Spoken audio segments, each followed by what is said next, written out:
yangi yilga shinamlik yaratishni 5 uslubi haqida gaplashib o'tamiz.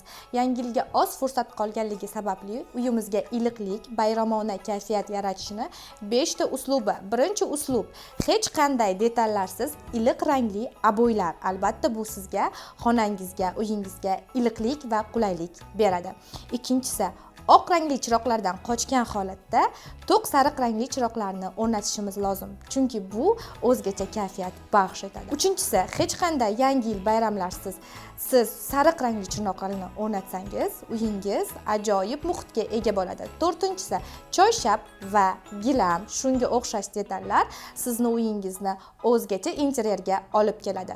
Va so'nggi beshinchisi, kichik detallar. Archa o'yinchoqlari va shamlar, shunga o'xshash kichik gullar bu uyingizni go'zal va o'zgacha muhit bayramona kayfiyatini olib keladi. Siz shulardan ikkita uslubini bajaring va uyingizni qanday holatda o'zgarganiga hayron qolasiz.